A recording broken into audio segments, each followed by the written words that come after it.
Assalamualaikum warahmatullahi wabarakatuh. Izin memperkenalkan diri, nama saya Rizky Wahyuni dengan NPM 1811050411 dari kelas 5C. Dalam mata kuliah kali ini, yaitu evaluasi pembelajaran matematika, kami dari kelompok 4 dengan materi teknik dan alat penilaian akan mempresentasikan hasil kerja kami. Sebelumnya, terima kasih kepada Ibu Netriwati selaku dosen pengampu mata kuliah ini. Pada pembahasan yang pertama, kita mulai dengan pengertian teknik dan alat penilaian. Nah, apa sih yang dimaksud dengan teknik itu?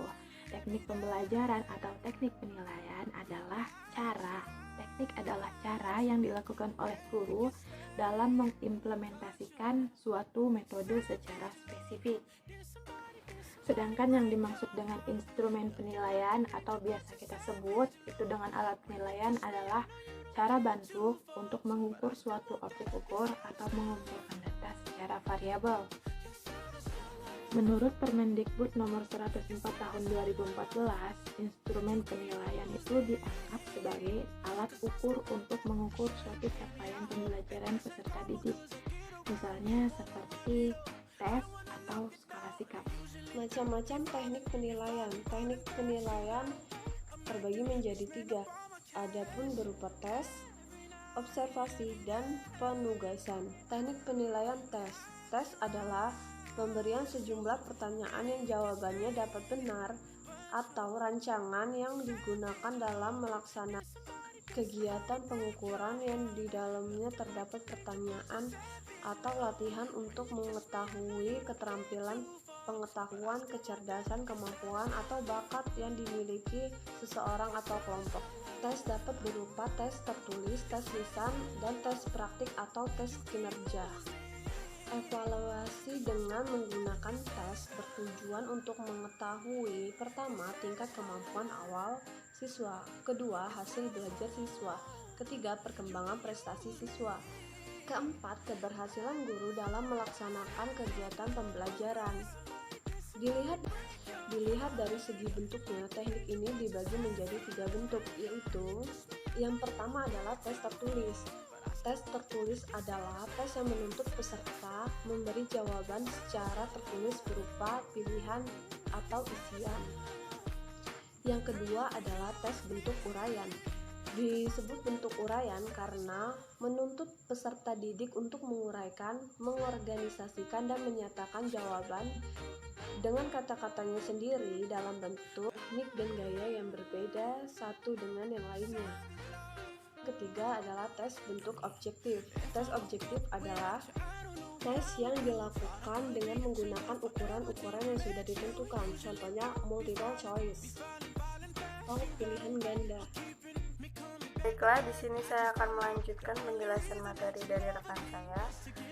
Teknik observasi atau teknik non-tes. Observasi adalah kegiatan mengamati secara langsung objek penelitian atau pada saat pembelajaran dengan mencatat gejala-gejala yang ditemukan di kelas untuk melengkapi data-data yang diperlukan sebagai acuan yang berkenaan dengan suatu pembelajaran.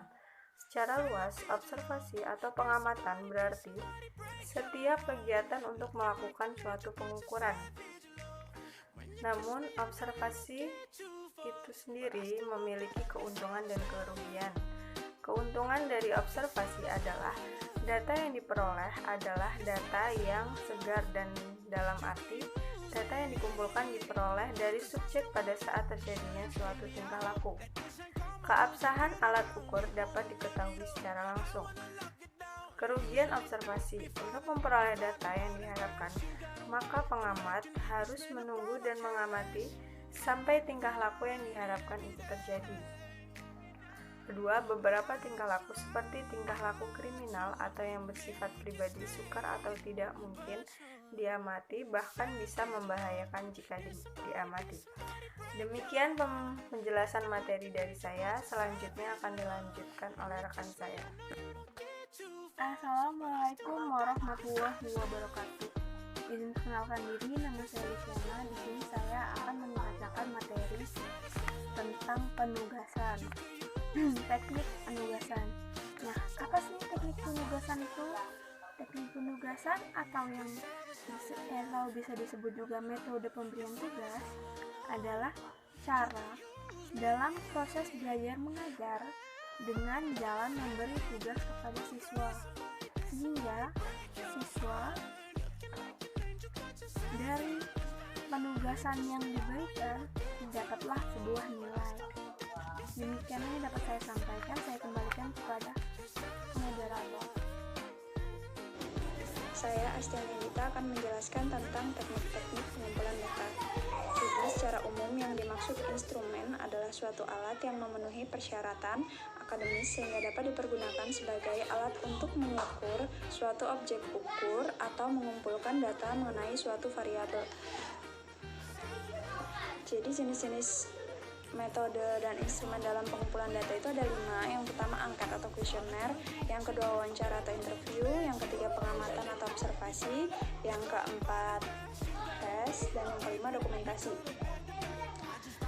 Untuk yang pertama angket atau kuesioner, jenis instrumennya kita dapat menggunakan angket, checklist atau daftar cocok, skala, dan inventory.